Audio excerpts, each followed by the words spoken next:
Thank you, ma'am.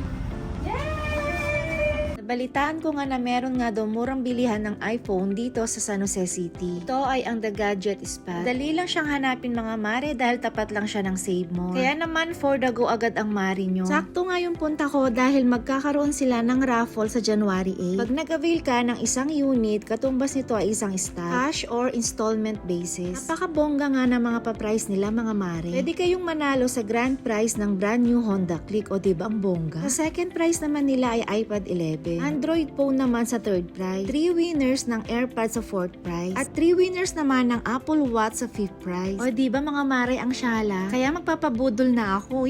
Ma'am, ano po yung mga mode of payments na pwede nyo i-offer sa akin kapag nag-avail po ako ng unit sa The Gadget Spot? Nag-accept po kami ng cash, Gcash, SS Pay Later, tsaka credit cards, and also G-Gifts, and also we have home credit, Skyro, tsaka Bilis po. Nag-accept po ng installment. Kuya, gusto ko maglabas ng unit. Wala akong pang-cash. So, anong mai-recommend mo sa akin? So ma'am, si Bilis naman po ma'am, so we offer zero down payment. So pwede tayo maglabas ng phone na prepared mo or gusto mo. So ang kailangan lang natin ma'am is at least one valid ID. So dito sa Pilipinas ma'am, we have 14 primary ID. So at least one ma'am. Pakaganda lang pala ng offer ng The Gadget Spot. So parang gusto kong maglabas, kuya. Sure ma'am, so gawin natin ma'am, iPhone yung one valid ID mo right now. Didiscuss naman sa atin ni ma'am yung about sa home credit na brand new cellphone.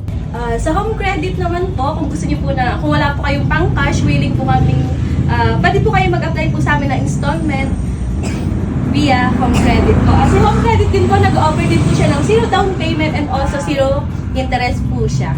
Wow! Gusto kong palitan kasi yung XR ko. So, napalitaan ko po na meron kayong pre-owned. Yes ma'am, available po ang pre-owned natin. Good as new, 100% battery health po siya. Then no dents, no scratch po siya. Then meron po tayong warranty dito ma'am sa store. 15 days replacement, then 1 year warranty service po siya. Patingin nga po nitong XR. Kasi alam nyo, napakaganda ng photo ng XR. Kaya kung ako yung mag-a-avail ng another iPhone, pipiliin ko yung XR. Magandang camera natin sa XR. Wala lang siyang point. Yun nga lang. Dahil sobrang mura nga dito sa The Gadget Spot, ayan, nagpabudol naman ang mari nyo. Kilig yun! Kaya kung mapanood nyo ang video na ito, magpabudol na rin kayo. New Year, dapat new din ang iPhone. Thank you so much The Gadget Spot dahil napakadami yung binigyan na freebies. Sino gusto ng iPhone? Sa mga naghahanap po ng murang iPhone, dito na po kayo sa